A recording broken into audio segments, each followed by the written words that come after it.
GMA hindi makalayo sa TV5. Yan ang pag-uusapan natin sa TV ratings ng dalawang noontime show para po sa araw ng Martes, December 10. Pero bago yan mga kaparokya ay humiling ako na pakisubscribe ang aking YouTube channel. Pakiclick ang bell icon para una kayong ma-notify sa mga bagong video na ilalabas ko. At pakidamay nyo na din na i-follow ang aking Facebook page na Mega TV at ang aking TikTok account Nakaparokya TV. Maraming salamat! So mga kaparokya, pag-uusapan po natin ang ratings ng dalawang noontime show para po sa araw ng Martes, December 10. Pero quick recap lang po tayo para po sa araw ng Lunes.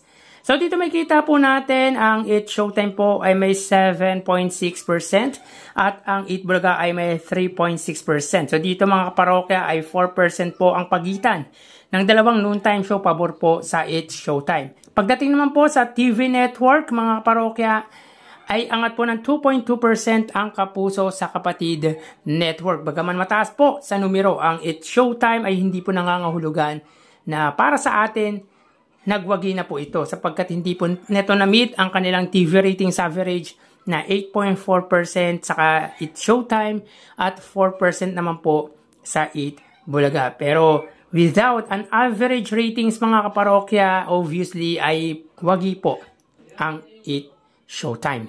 So punta naman po tayo sa araw ng Martes, December 10. So may kita po natin dito mga kaparokya, ang It Showtime ay may 7.1% at ang It Bulaga naman po ay may 3.7%. So pagdating dito mga kaparokya ay 3.4% po ang pagitan ng dalawang noontime show. Pabor po yan sa madlang people. From previous ratings mga kaparokya ay nabawasan po ang It Showtime ng 0.5% at positive naman po nadagdagan ang It Bulaga ng 0.1%. Pagdating naman po sa kanilang TV network ratings, ang GMA po ay may 5%, ang GTV ay 0.7%, A to Z ay may 1%, All TV ay may 0, at ang Kapamilya Channel ay may 0.4%. Sa Bulaga naman po, ang TV5 ay may 3.5% at ang RPTV ay may 0.2%. So dito mga kaparokya, pagdating sa TV network, TV ratings, ay angat lamang po ng 1.5% ang GMA sa katapat na TV network na TV5. So dumikit po muli ang TV5 sa GMA pagdating sa ratings dahil alam naman po natin kung gaano po kalawak at kalakas ang signal meron ang GMA. Unlike sa TV5 na limitado lang po talaga ang nasasagap nito at alam naman po natin na mahina din po talaga ang signal ng Kapatid Network. So dikit po yan mga kaparokya. At pagdating naman po sa ratings ng dalawang noontime show ay obviously sa TV ratings average po ay wala pong nagwagi sapagkat hindi po nila na-meet ang kanilang average ratings. So tara ating alamin ang online viewership ng dalawang bigating noontime show.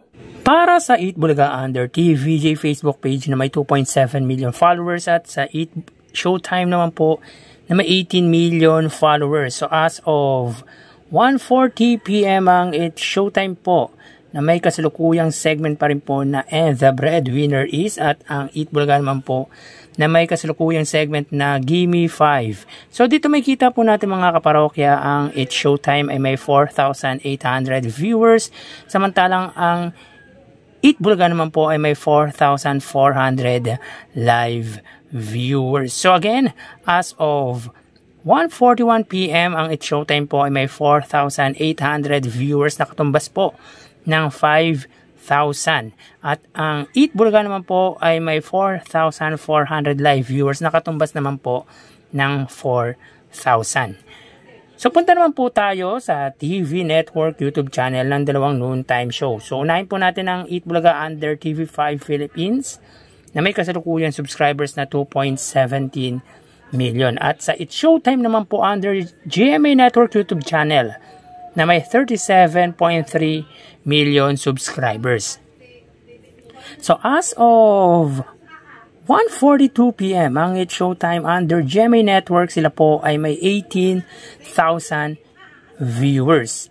Ang Eat Bulaga naman po under TV5 ay may 26,000 live viewers. So again mga kaparokya, as of 1:42 PM ang It's Showtime under GMA Network, sila po ay may 18,000 viewers, at ang Eat Bulaga naman po under TV5, sila ay may 26,000 live viewers. So punta naman po tayo sa main YouTube channel ng dalawang noontime show para po sa It's Showtime under ABS-CBN It's Showtime na may 2.47 million subscribers, at sa Eat Bulaga naman po under Eat Bulaga TVJ YouTube channel na may 1.18 million subscribers. So as of 1:43 PM ang It's Showtime, sila ay may 75,000 viewers. Ang Eat Bulaga naman po mga kaparokya, sila po ay may 94,000 live viewers. So again mga kaparokya, as of 1:43 PM ang It's Showtime, sila po ay may 75,000 live viewers, at ang Eat Bulaga naman po, sila ay may 94,000 live viewers. So bali ang segment muli ay ang And the Breadwinner is para sa It's Showtime, at Gimme 5 naman po sa Eat Bulaga. So bali ang total na nakuha ng dalawang noontime show ay, mga kaparokya, bago natin ibigay ang total viewers na nakuha ng dalawang noontime show para sa ikalawang bahagi, ay humiling ako na pakisubscribe ang aking YouTube channel, pakiclick ang bell icon para una kayong ma-notify sa mga bagong video na ilalabas ko, at pakidami nyo na din na i-follow ang aking Facebook page na Mega TV at ang aking TikTok account na Kaparokya TV. Maraming salamat! So mga kaparokya, ang nakuha po ng It's Showtime ay 98,000 total viewers. 5,000 sa Facebook Live, 18,000 sa TV Network YouTube channel, at 75,000 naman po sa main YouTube channel. Ang Eat Bulaga naman po ay nakakuha ng total na 124,000 viewers. 4,000 sa Facebook Live, 26,000 sa TV Network YouTube channel, at 94,000 naman po sa main YouTube channel. So again, ang It's Showtime po ay may 98,000 total viewers, at ang Eat Bulaga naman po ay 124,000 total live viewers. So sa kasalukuyan po mga parokya ay hindi po live ang episode ng Eat Bulaga, at live naman po sa It's Showtime. So yan po ang lumalabas sa kanilang online viewership as of 1:45 PM. Mamaya babalik pa po tayo sa huling bahagi ng ating online views update ng dalawang noontime show. Magpapaalam na po muna pansamantala. Magsingat po tayo mga kaparokya. Thank you and God bless.